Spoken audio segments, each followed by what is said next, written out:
Smoke. This is my second event, and I am riding for Team Mary Jo. I want to talk a little bit about why I ride and why I'm here, and I'm honored to be up here to do this. But before I start, I think I have a little something that typifies why we're all here, and I hope it doesn't offend anybody.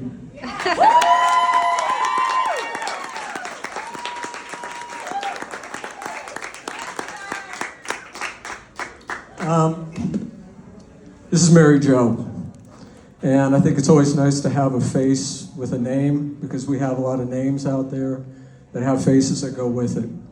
And Mary was an interior designer, she was a scuba diver, she was a runner, a biker, and she was my wife of 32 years. I lost Mary about a year ago, just before this event, after a 20-year struggle with cancer. 20 years out of our 32 years together. I kind of watched it strip everything away from her, her dignity, her independence, her ability to do things. And her story began in 2000, and she was diagnosed with breast cancer.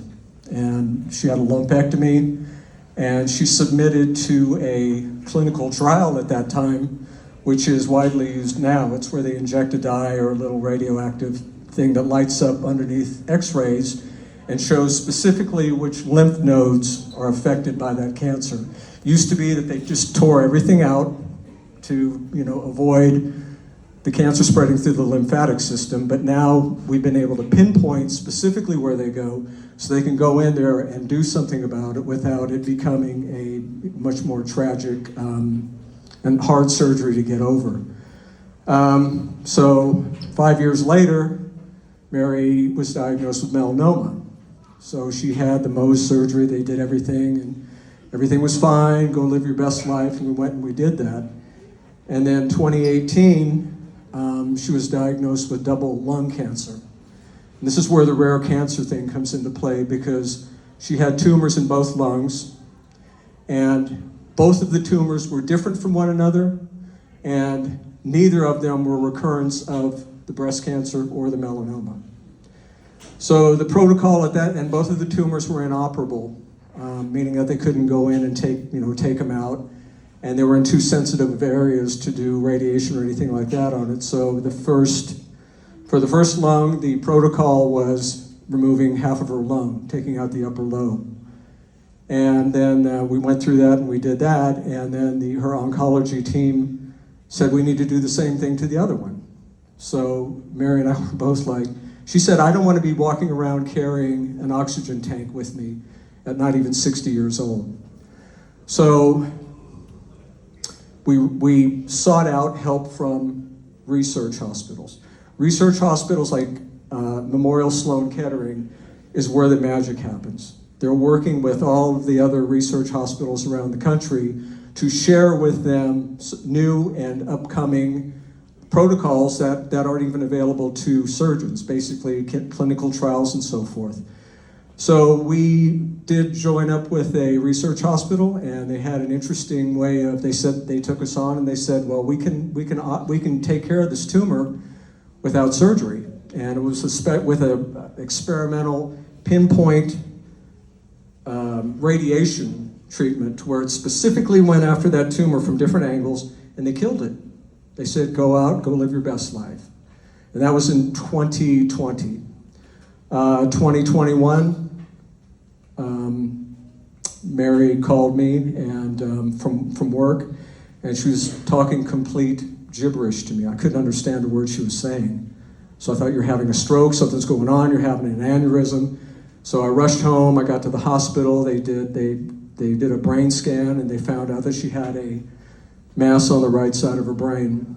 So they had to open her up, do a craniotomy, take the tumor out, and again, a little bit of radiation, again, go live your best life. We sent the tumor off for genomic testing, where they check the molecular makeups of the tumor to find out specifically what it is, so that they had specific treatments to go after it rather than just chemo radiation and shooting blindly. And it came back that it was a reoccurrence of one of her brain cancers, so they came up with a treatment protocol for her and went through that. It involved some immunotherapy, some chemotherapy, and she was doing great, doing fine. I mean, from the time that she was first diagnosed with her lung cancer 2 years before, we had all this additional time where we could go and travel and do the things that we like to do.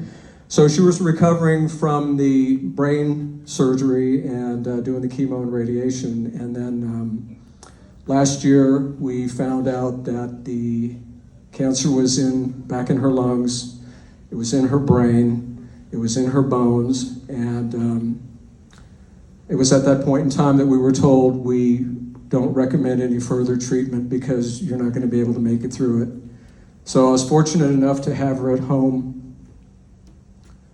for hospice for 3.5 months, and watching her gradually progress. But she never gave up.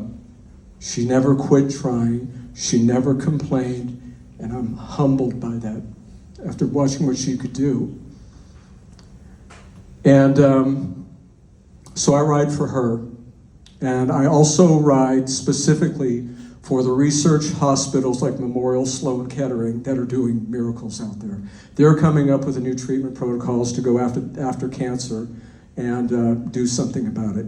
The other entities that I ride for are the angels that do hospice care. They are so giving and caring and helpful not only to the patient, but also to the people, the families, the friends, and so forth.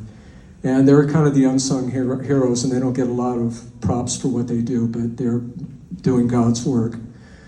And I also ride for the caretakers, those of us, like myself, who were there walking her through this final part of her journey. And that's a tough thing, man.